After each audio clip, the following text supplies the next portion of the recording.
വീട്ടിലന്വേഷിച്ചിട്ട് കാണാനില്ലല്ലോ. നാളെ 31 അല്ലേ? പപ്പാനി വെക്കട്ടെ. ഞാനും പറഞ്ഞോണ്ടിരിക്കണം. ഒരു കാര്യം ചെയ്യ്, പോയി ഒരുങ്ങി വേട്ടെ. എന്ത് പപ്പാനി ഞാനാ? പിന്നെ കഴിഞ്ഞ പ്രാവശ്യം തന്നെ പപ്പാനിയായിട്ട് എനിക്ക് ഒരാഴ്ച ചൊറിച്ചിലായിരുന്നു. ആ സീനിയർ കൊല്ലം നീ തന്നെയല്ലേ പപ്പാനി? ഇപ്രാവശ്യം ഞാനില്ല. ഇപ്രാവശ്യം കൂടുതൽ വയറ് വെച്ചൊക്കെ ഇനി ആൾക്കാര് ചിരിച്ചു. ഇപ്രാവശ്യം ആഫറാകട്ടെ. ഇയാളെ വയറാണെങ്കിൽ നോക്കിക്ക്. ആ തീറ്റയൊന്നും ഇല്ലേ പണ്ടാരടങ്ങായിട്ട്? ഞാൻ പപ്പാനിയാ. എനിക്കൊരു 5000 റുപ്യ തന്നെ. അങ്ങനെ 10-15 രൂപ കിട്ടും. അല്ലെ 5 രൂപ കൊടുത്തു. പിന്നെ 10,000 ചെലവും 5000 റുപ്യ എനിക്ക് ബാക്കിയുള്ള പങ്കിട്ടാൽ മതി.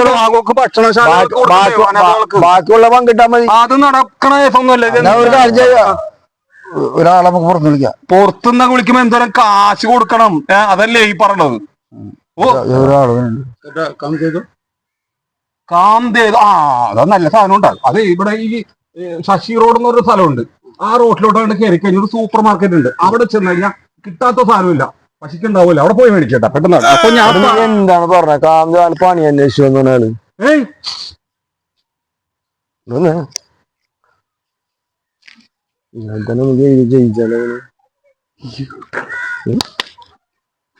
അതായത് റെഡി ഇന്നലേക്ക് തരാം ഏട്ടാ.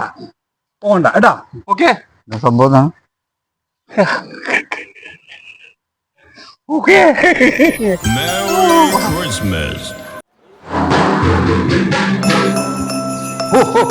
പൊന്നു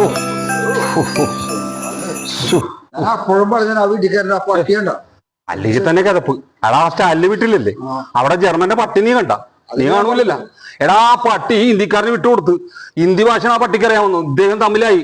അടങ്ങി ഒതുങ്ങി ആ പട്ടി. ഇല്ലെങ്കിൽ എന്നെ കടിച്ച് കീറിയെന്നെ പണ്ടാരടങ്ങാനായിട്ട്. ചേട്ടാ കാണാത്തേത്തു. അതിന്റെ ഇടയ്ക്ക് 550 രൂപ നീ കാണാൻ എഴുതാനാ സൗകര്യം കൊണ്ട് ഹിന്ദിക്കാരുടെ ബഹളി പിടിച്ച മതിയായിരിക്കും. എടാ നിന്റെ വീട്ടിൽ കാണേണ്ട. എടാ അത് പള്ളുരുത്തി വെളിയിലുണ്ടല്ലോ തട്ടുകട. അവിടെ നിന്നൊക്കെ ഉരുളക്കിഴങ്ങൊക്കെ മേടിച്ചു കൊടുക്കാം. പപ്പാനിയെ കത്തിക്കാനാ? എടാ മണ്ണെണ്ണയും തീപ്പെട്ടി എന്റെ കയ്യിലില്ലേ, ഇതങ്ങോട്ട് ഒഴിച്ചു കൊടുത്താൽ മതിയില്ല. ഇയാൾക്ക് മലയാളം അറിഞ്ഞൂടല്ലോ. ചേട്ടാ എനിക്കും മലയാളം ചേട്ടാ. എനിക്ക് കാശും കൊണ്ട് കുന്തം കൊണ്ട്